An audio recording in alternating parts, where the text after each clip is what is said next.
Bonjour à tous and welcome to the third installment in this series of videos on French relative pronouns.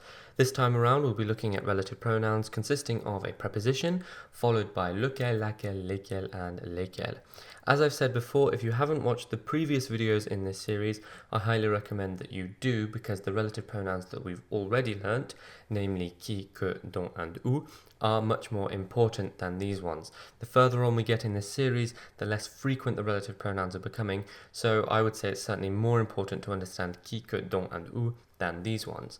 That said, if you are comfortable with those ones, then by all means come back and watch this video and deepen your understanding of the slightly crazy world that is relative pronouns. So we begin with the preposition de plus lequel, laquelle, lesquels and lesquelles.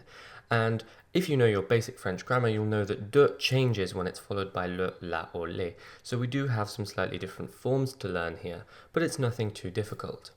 So the masculine singular form is duquel, feminine singular de laquelle, masculine plural desquels, feminine plural desquelles. So don't worry, the form has changed, but the structure has not. All the concepts that we learnt before still apply. But the question is, why are we suddenly talking about de again? Surely we've already done this when we learnt that dont is essentially que for verbs followed by de. Well, the answer is that duquel, de laquelle, desquels and desquelles are essentially que for prepositional phrases containing de. Now don't worry, if the term prepositional phrase scares you, it's not that difficult, okay? A phrase is just a group of words without a verb in it, and prepositional means that it contains a preposition, in this case, de. So for example, the French word for opposite is en face de. Okay, we have a group of words, there is no verb there, but there is the preposition de. And so if we have a sentence containing the word en face de and a relative pronoun, we will use duquel, de laquelle, desquels and desquelles. Because if we just use qui or que, then we're not acknowledging the preposition. And if we use dont, well, that's used for verbs, not prepositional phrases. Okay, it's a little bit weird that we have dont and duquel, I know, but that's the way it is, so we have to live with it. So let's do an example to help. The shop opposite which I live. Now this sounds quite formal. In English we might just normally say the shop that I live opposite, but the word order here is more similar to the French word order. So if you're struggling, it quite often helps to put it in this slightly more formal English, because in French that is just correct. It's not formal like it is in English, it is just how the French say it.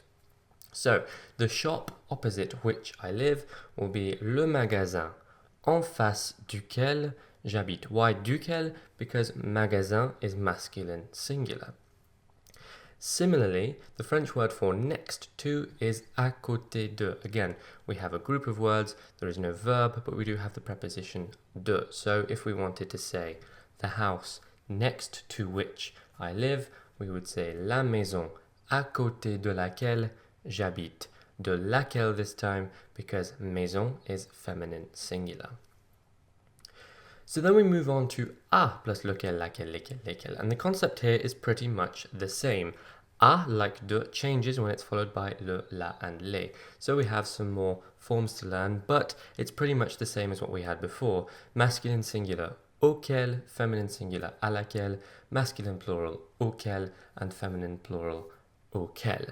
And then everything else is pretty much the same, except for the fact that there isn't an equivalent of dont for the preposition à. So auquel, à laquelle, auquel, and auquel are essentially que for both verbs and prepositional phrases followed by à. So for example, to oppose something in French is s'opposer à quelque chose. So this is a verb followed by à, but there isn't a dont equivalent, so we will just use auquel, à laquelle, auquel, and auquel. So for example, the law to which I am opposed is la loi à laquelle je m'oppose. Okay, à laquelle because loi is feminine. Likewise, to think about something in French is penser à quelque chose, and so if we have a sentence with penser à in it and a relative pronoun, we will use auquel, à laquelle, auquel, auquel. For example, the problem that I'm thinking about. So here I've used a more natural word order in English, but if it helps, you can change the word order to the slightly more formal, the problem about which I am thinking, then the word order is more similar to what we see in French, which is le problème auquel je pense. Auquel because problème is masculine singular. Then we have à qui, which of course is not followed by lequel, laquelle, lesquels, lesquelles. If you remember, in the dont video, we spoke about de qui, and the concept here is exactly the same. À qui is the same as auquel, etc., but for people it's more appropriate in the same way that quite often in English it's better to say who than that when you're talking about people. It's just a little bit more personal. So, for example, to speak to someone is parler à quelqu'un, and so if you wanted to say the person that I'm speaking to, or rather the person to whom I am speaking, you would say la personne à qui je parle, rather than la personne à laquelle je parle, which isn't very personal. Then we have all the other prepositions, followed by lequel, laquelle, lesquels, and lesquelles. And as you might imagine, these are essentially que for verbs followed by other prepositions. And I've put all of these ones together because other prepositions don't change their form when they're followed by lequel, laquelle, lesquels, lesquelles. You just stick them at the front, and there you go. And also, other prepositions are slightly more predictable. À and de are often difficult to translate. You could say à means to or at, de means of or from, but then in some cases they both translate to the word about, sometimes they don't translate at all, they are just a little bit fiddly. Other prepositions, though, generally will translate quite nicely. That doesn't mean they always mean exactly the same thing as they mean in English, but most of the time they do. For example, to play with something in French, quite predictably, is jouer avec quelque chose. The word avec, 9 times out of 10, means with, right? And so you can be fairly comfortable in a relatively direct translation.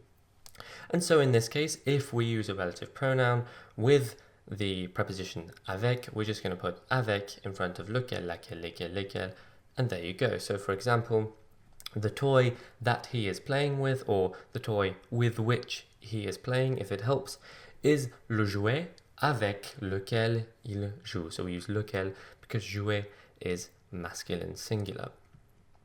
And similarly, to live in a country is habiter dans un pays. You could also use vivre in this case if you really wanted to.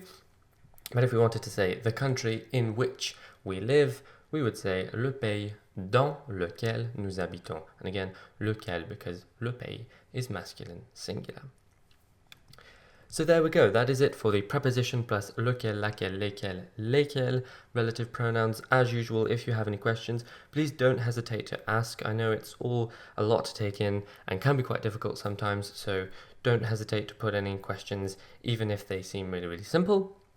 And until next time, I will say to you, à bientôt.